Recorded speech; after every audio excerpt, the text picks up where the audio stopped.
Super sixer में खबर सियासी गलियारे से है, जिसमें बात होगी एनडीए का फॉर्मूला तय, 2024 में यूपी फतेह।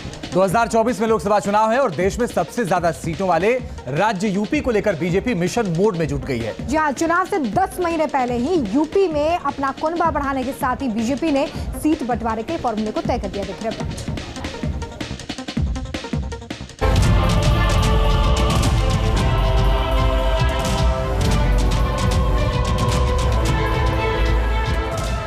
2024 में लोकसभा चुनाव है और बीजेपी की नजरें यूपी पर आकर टिक गई, क्योंकि जो यूपी की 80 सीटों को जीत लेगा उसकी ताजपोशी तय है। ऐसे में अब बीजेपी यूपी में मिशन 80 पर जुट गई है। लोकसभा चुनाव में करीब 10 महीने का समय है, लेकिन अभी से ही यूपी में सियासी बयार बहने लगी। एक तरफ यूपी में एनडीए का कुनबा फिर से बढ़ने लगा है, तो दूसरी तरफ बीजेपी ने सीट बंटवारे के फॉर्मूले को तय कर दिया है।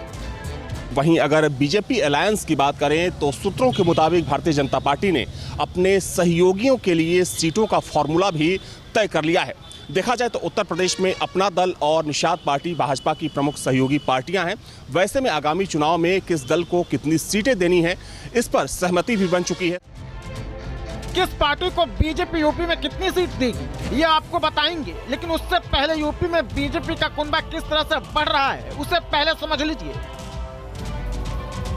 यूपी में एनडीए में अभी 2 दल शामिल है। पहला दल अनुप्रिया पटेल की पार्टी अपना दल सोनेवाल और दूसरा दल संजय निषाद की निषाद पार्टी। लेकिन अब तीसरे दल की भी एनडीए में एंट्री हो सकती है, वो है ओम प्रकाश राजभर की सुहलदेव भारतीय समाज पार्टी। 2022 में यूपी विधानसभा चुनाव में अखिलेश के साथ विधानसभा चुनाव लड़ने वाले राजभर का अब समाजवादी पार्टी से मोहभंग हो गया है और वो भी लखनऊ से लेकर दिल्ली तक सरकार में शामिल होने के लिए बेचैन है।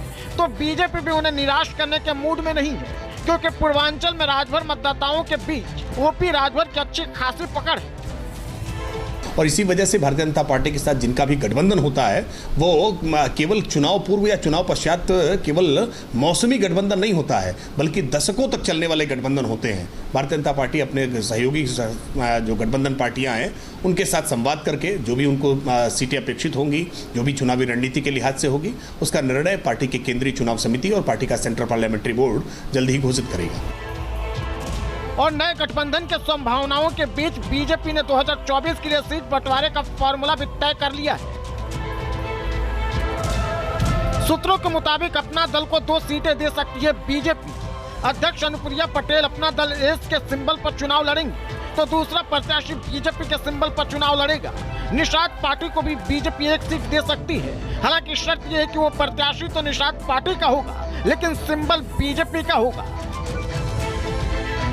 अब सवाल यह कि अगर ओपी राजभर एनडीए में शामिल होते हैं तो उन्हें बीजेपी कितनी सीटें देगी। कि इस बार संभावित ये है, संभावना इस बात की प्रबल है कि सुभाषपा का बीजेपी के साथ गठबंधन हो सकता है। और वैसे में अगर सुभाषपा का बीजेपी के साथ गठबंधन होता है तो सुभाषपा के खाते में भी 1 सीट जाएगी। हालांकि चर्चा इस बात की है और सूत्र भी बता रहे हैं कि जो सुभाषपा का प्रत्याशी होगा वो भी बीजेपी के निशान पर चुनाव लड़ेगा। 2019 में बीजेपी यूपी में 78 लोकसभा सीटों पर चुनाव लड़ी थी, लेकिन जीत सिर्फ 62 सीटों पर ही मिली थी। जबकि 2014 में बीजेपी अकेले 71 सीटों पर जीती थी और अब बीजेपी एक बार फिर से 2014 के आंकड़े को दोहराने की कोशिश में है। लखनऊ से अविनाश सिंह के साथ टीम न्यूज़ नेशन।